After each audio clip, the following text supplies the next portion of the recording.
एक शहर में एक लड़का रहता था जिसका नाम अर्जुन था। मगर सब लोग उसे प्यार से प्रभास कहते थे। प्रभास हर किसी का चहेता था, क्योंकि उसकी आदत ही कुछ ऐसी थी।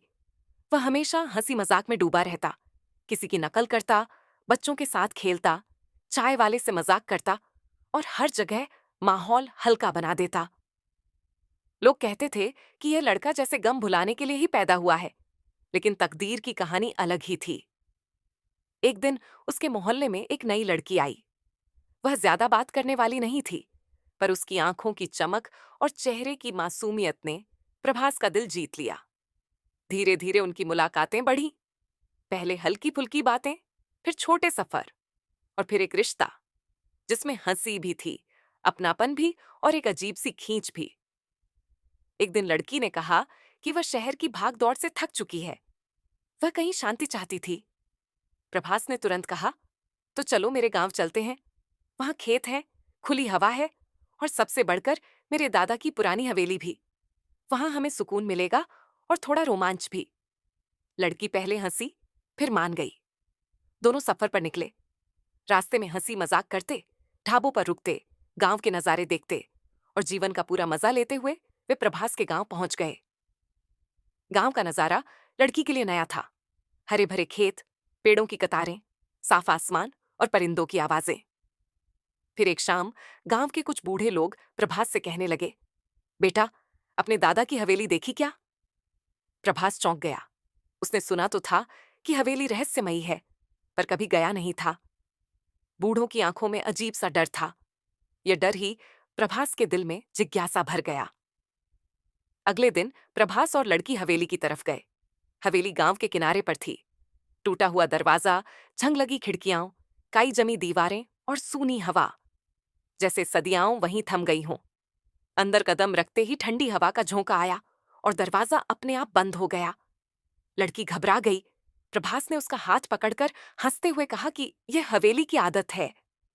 पर यह कोई आदत नहीं थी। हवेली के हर कमरे में अंधेरा और बोझिलपन था। दीवारों पर लटकी पुरानी तस्वीरें, टूटा झूमर और धूल की परतें, मानो हर कोना कोई कहानी सुना रहा हो। अचानक लड़की के कान में किसी ने धीरे से उसका नाम लिया। उसने मुड़कर देखा, पर वहां कोई नहीं था। असल में हवेली में एक तांत्रिक की आत्मा कैद थी, जो सदियों पहले मारा गया था। वह अपनी शक्ति वापस पाना चाहता था, और उसके लिए उसे प्रभास और उसकी साथी की जरूरत थी। उसने प्रभास पर काबू करने की कोशिश की, पर तभी प्रभास के चारों ओर अजीब सी रोशनी फैल गई। आत्मा पीछे हट गई। प्रभास हैरान था।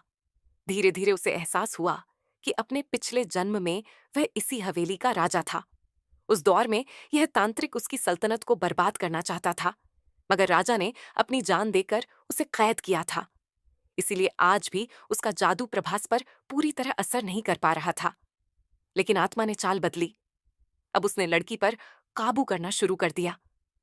कभी उसकी आवाज बदल जाती, कभी आंखें लाल हो जाती, और कभी वह अजीब भाषा बोलने लगती। प्रभास उसे देखकर टूटने लगा। तभी गांव के एक बुजुर्ग बाबा आए। उन्होंने कहा, बेटा, अगर इस लड़की को बचाना है तो तुम्हें अतीत में जाना होगा। अपने पुराने जन्म में ही तुम उसके असली दुश्मन से लड़ सकते हो, तभी यह आत्मा नष्ट होगी। प्रभास ने हिचकिचाकर पूछा, क्या यह संभव है? बाबा ने मंत्र पढ़ते हुए कहा, हाँ, पर यह सफर खतरनाक होगा। अगर जीत गए तो सब बच जाएगा, अगर हारे तो सब खत्म।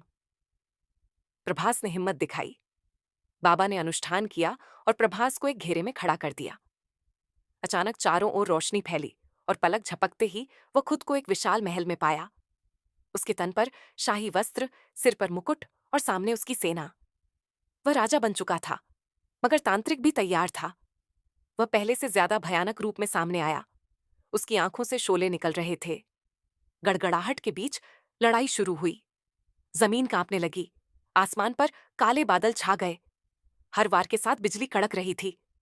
तांत्रिक बार बार मंत्र पढ़कर आग बरसाता, मगर प्रभास अपनी तलवार और हिम्मत से डटा रहा। आखिर एक पल आया जब प्रभास ने अपनी तलवार सीधा तांत्रिक के सीने में घोंप दी। भयानक चीख गूंजी।